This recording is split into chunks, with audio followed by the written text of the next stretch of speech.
Yahoo! It is Boydie Boo, and it's almost Christmas. I'm so excited. I bet you're on Santa's naughty list, though. It's been almost 3 months since I've uploaded a video, but I have a good enough excuse. To be fair, I have recorded like covers. I wasn't happy with them, and I got a new tattoo on my back, which I love. I adore. It's like my favorite tattoo, and every time I look at it, I'll take a glimpse of it. It's on my back. Insert now, and I'm obsessed with it, and I'm just like, look at it, and I'm like, oh, I can't believe that's on me. Oh my goodness! And the artist that done it, Jen Tattoos, you need to go, right? And she is just what a babe, right? She's just the nicest person. I wouldn't say the nicest person I've ever met, because I've met a lot of nice people, but she is on that list. She just talked to us, and it was like flowing. And I'm not having a go at my previous tattoo artists, because Pure Ink Newcastle, they are really talented artists, and I do have some tattoos. What am I saying? But to be for conversation wise, that I'm not saying that they're ignorant, because they are canny lads, to be fair. But it kind of just seems as if they focus on the work, or if they're not, they kind of chat along themselves, which isn't bad. And I do. It's weird because I enjoy the presence that they all have, and like the relationship they have. But it was so different from going into a tattoo artist with her own studio and having that one-on-one, and just hearing her story, and that we had similarities in that, and talking about why I had the tattoo and stuff. And she was just, a legend, honestly. And I can't wait to go back. She's going to fix one of my tattoos. Again, it's not a go at the artist, because it was what I wanted, but now I'm just like, no.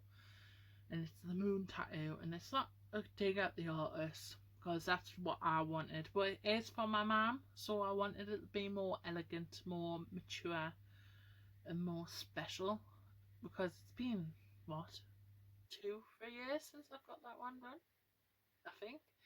And every time I look at it, and it's harsh lines and stuff like that, and I'm just like, So hopefully she's gonna fix it, because such an artist, what a talent.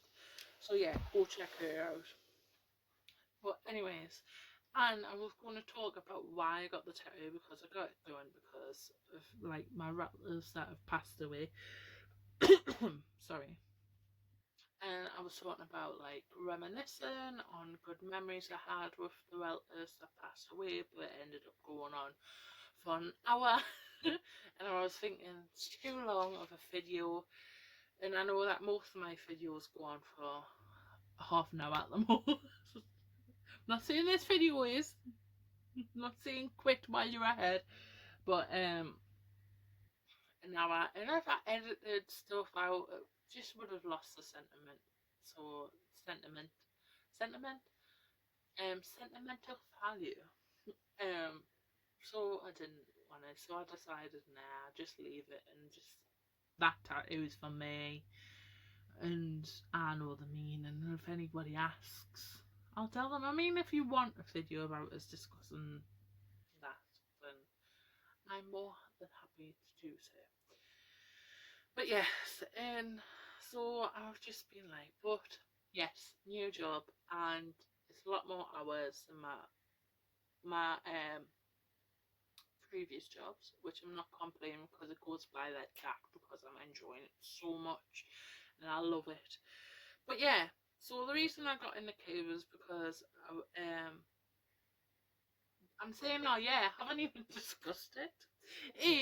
At work today, right? I was sitting and I was discussing, and then I was discussing my day and what was happening and previous days, and I was just going on a tangent, and then all of a sudden I was like, yeah, I forgot what I was talking about. And then like 2 minutes when the others were talking, I was like, what was that? What was I going on about? What was my conversation leading to? And I was like, that's it. And then I continued my conversation with everyone.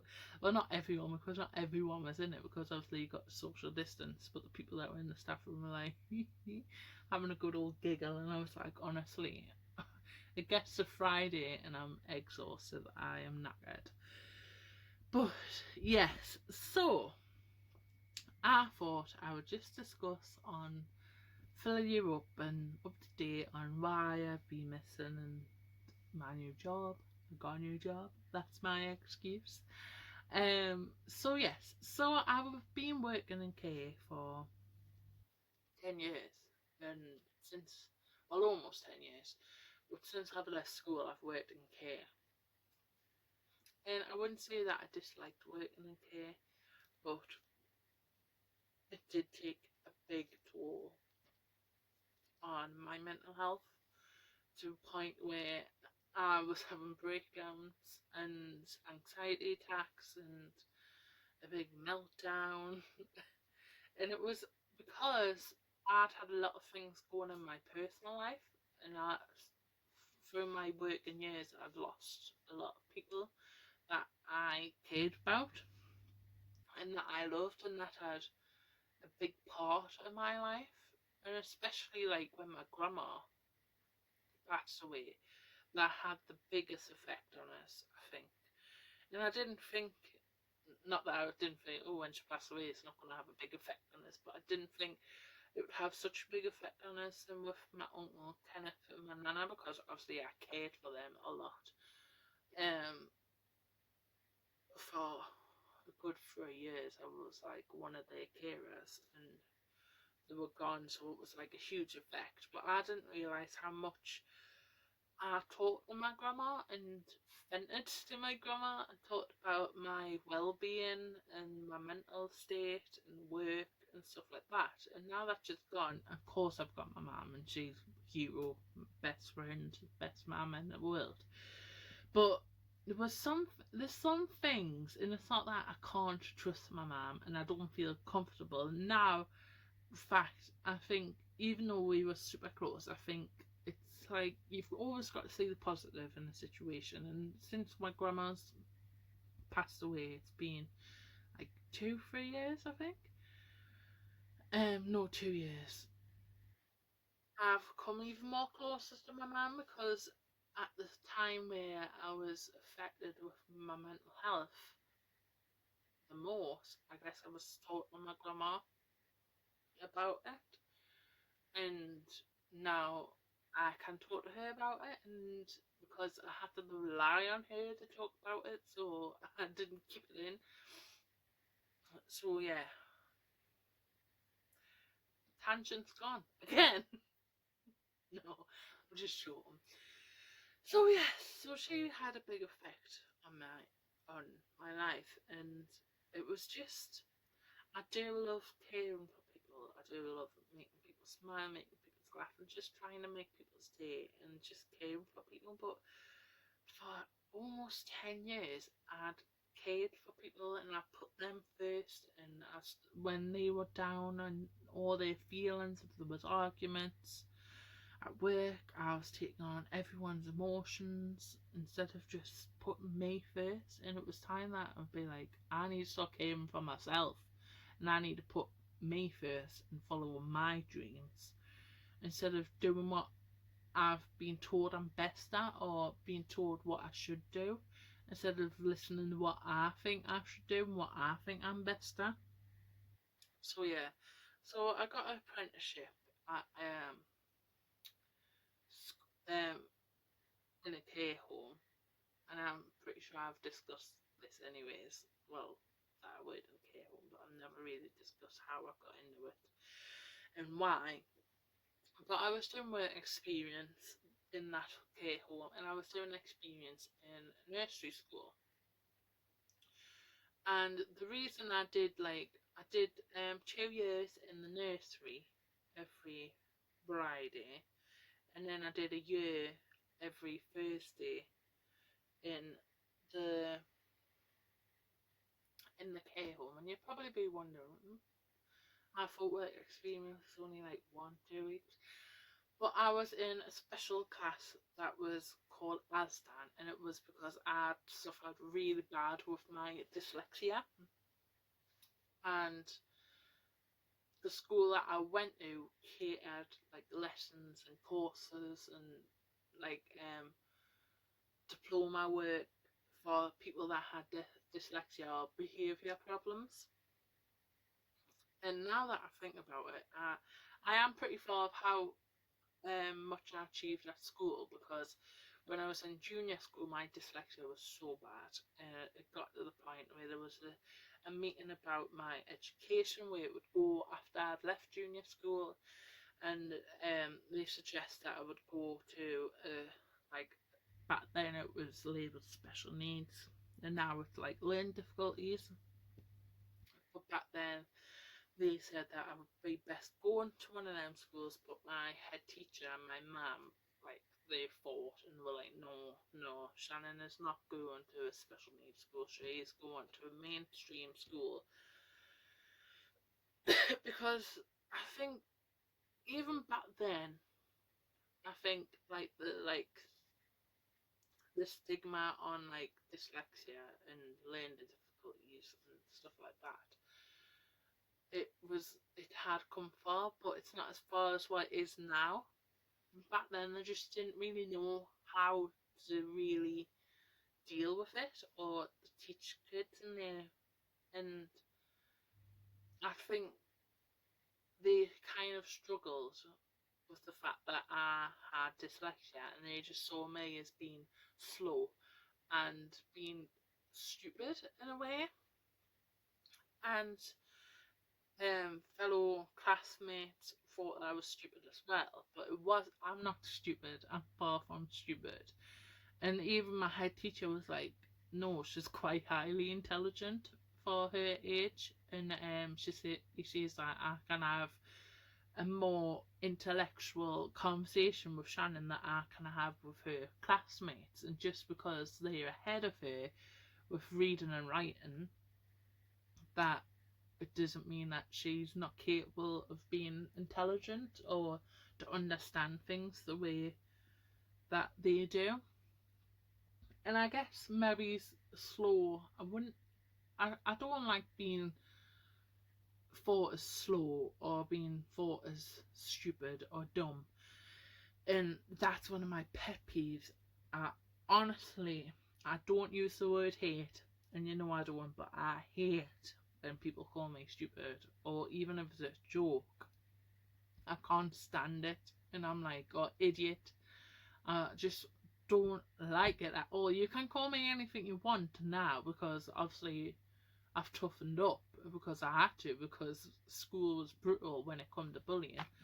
But when still to this day, because I've had to fight so hard to like prove people wrong and to get a better education and to get all my qualifications and stuff like that, and I'm still fighting. I still want to achieve more, and I still want to get more qualifications under my belt, and I will, because that's who I am. I just want to like keep growing education wise and waking up the ladder. So anyways,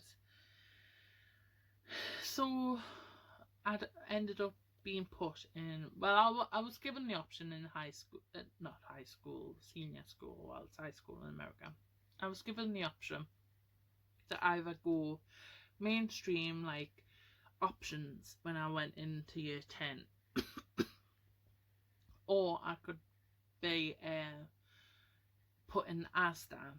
And it did really help me a lot, and the teachers were really good as well, and I did probably get more qualifications than what I would have done in mainstream, but I was put in a class with behaviour problems, and I think they had behaviour problems because they had dyslexia too, or they struggled with work, and they were just like so frustrated they would lash out. But some of them and I'm sorry if you went to school with me and you're watching this.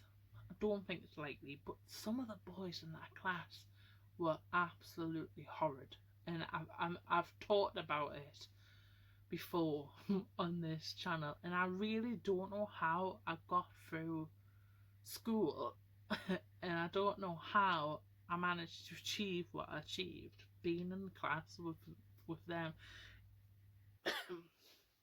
And I'm just like, I am really proud of myself, and it took a while for me to just be like, to be proud of myself, because I was kind of the person like, no, I'm not good at this, I'm not good at that, no, I'm not good at this, and I never bigged myself up. My mum always says, whenever you're in an interview, you've got to big yourself up, and she says that people don't see it as being like ignorant or cocky or big-headed.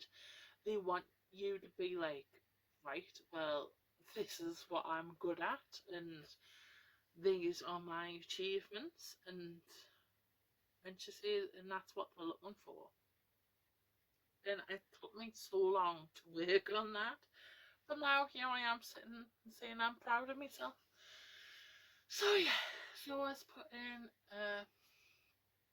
this Asdan group, so they kind of like work with you, so you are like guaranteed a job or guaranteed like qualifications, and I was guaranteed a job because I was offered it. And well, to be fair, I did ask for like a weekend job, and they says when you leave school we would like to keep you on for apprenticeship, so I took it because people were telling me, oh, you'll be good at this, and it's not a hard job. Even, well, it is a hard job, but it's not like intellectual wise, it's not a hard job. And that's not putting down carers because they're amazing, and I'm not saying that carers aren't intelligent, that's not what I'm saying. But so I was just like, well, if I'm good at it, and at 16 I always had passion for like either teaching or performing arts, and obviously actor still the dream job. But it took me to learn when I was in my 20s that I've got to start doing the things that I love. So I started doing performing arts and working on singing and acting and dancing and stuff like that, because that's what I love. That was my passion. So I started doing that, and that's why I joined Jarrow Musical Theatre Company. But it's always been a passion of mine to work with children. And I didn't end up working in a nursery because that age group wasn't for me. And I discovered that my age group that I want to work with is like senior school. And so that's what I'm doing. Pretty much. I am a teacher. Well, not a teacher.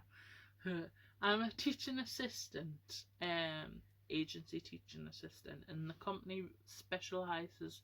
They do work with mainstream, but it specialises with like learning difficulties and autism and mental needs and behaviour and stuff like that. And I'm absolutely loving it. I've been working here since like the beginning of September. Well, not at the school I'm based at now, but I've been working for this company since September, and I absolutely love it. Like, I'm thriving. And I've been in 3 different schools now. The second school I worked in, I did really enjoy it there. And I was kind of gutted that I was just like, because I was only covering for people that weren't well with COVID, and then I was put into another school, and I was like, oh. And I was like, oh, well, I really enjoyed it at this school. But then I ended up staying, I was asked to be working in the school that I'm currently at, which obviously I'm not going to discuss. But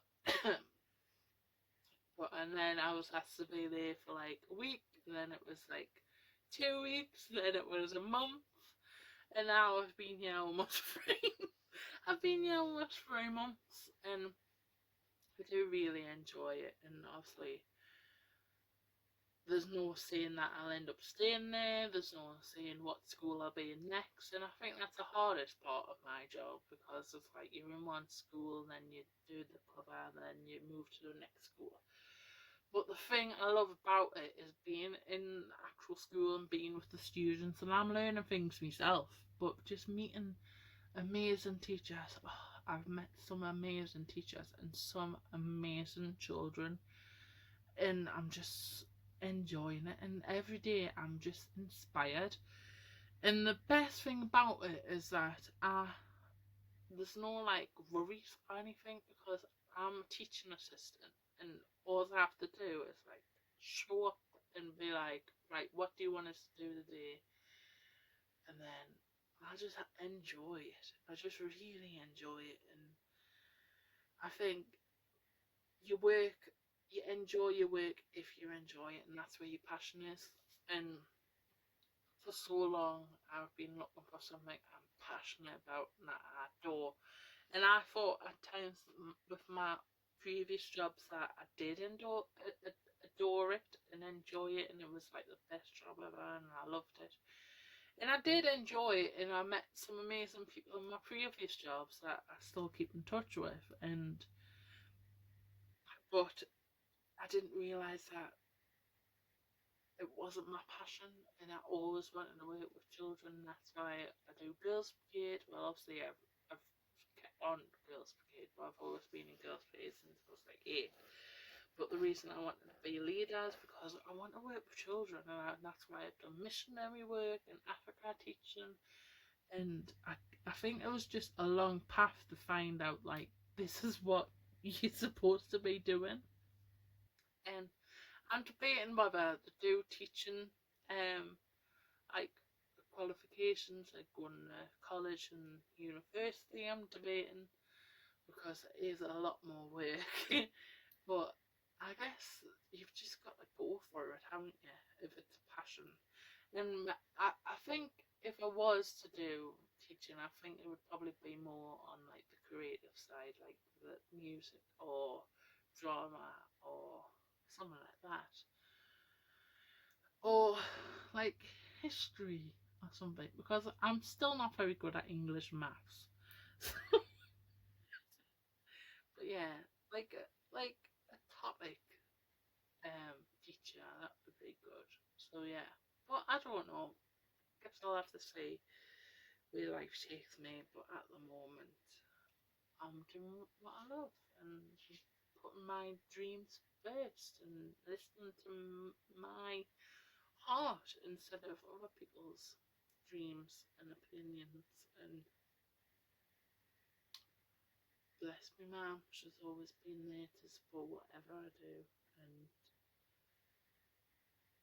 so yeah, I remember getting this job, and I was like offered it on the spot, and I was like, it's the first time. So yeah, I'm excited. I'm excited to see where life takes me after Christmas. I'm excited to see where this job goes. If I'm offered a permanent job at one of the schools, I don't know. It's all just one big adventure, isn't it? And I'm sorry if you thought this video was boring, but I thought I'd better fill you in. And I thought people would be like if you don't follow my social media and you don't keep up with my day-to-day life, and you just like watch videos, watch my videos, you'd be like, where the heck is she? Like, what is she doing? Is she alright? And I didn't want people to think that I took a break because of my mental well-being, because I know that I was doing videos about my mental health and in the past, and you've seen me at my lowest lows. And I think that's kind of like the best thing. That's the kind of best way you can be, is to just to be open and be honest and show people like who you actually are, instead of having a hidden agenda. Or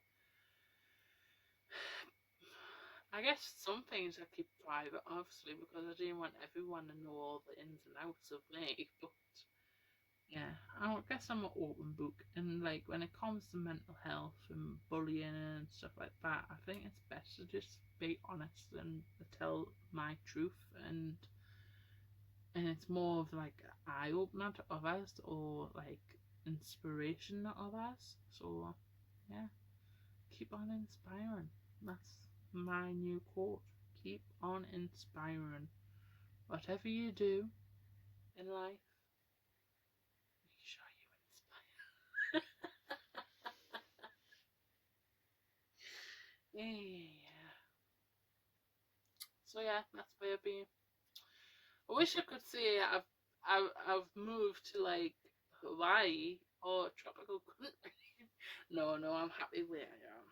And I'm loving my job. I'm loving life at the moment. Yeah. Still single. But yeah. Apparently it's best being single anyway, so yeah. So yeah. I guess I'll have to love you and leave you. Don't be done. Click that thumb, be gentle, share with your friends, and I shall see you next time. I'll definitely see you before Christmas. Got to do a old Christmas cover, don't we? Don't we, darling? Yes, we do. And we've got to do a Christmas. Oh, I'm doing a Christmas quiz on here. Yeah, because I've been doing quizzes for Girls Brigade. And I was like, and it was a bit of a struggle because I started on Facebook Live and it was crashing. And on Zoom, not everyone has Zoom, so not a lot of people join. I was like, so I do it on Instagram because that's where most of my media base for Girls Brigade is. And I was like, oh. So I thought, what about YouTube? So then everyone can join in. Yeah, let's do that. So yeah, that will be up on the 19th of December. Hopefully there'll be a lot more videos to come. And I've been talking for almost half an hour. So I hope you enjoy this half an hour video. Love ya. Love ya, love ya. Bye bye.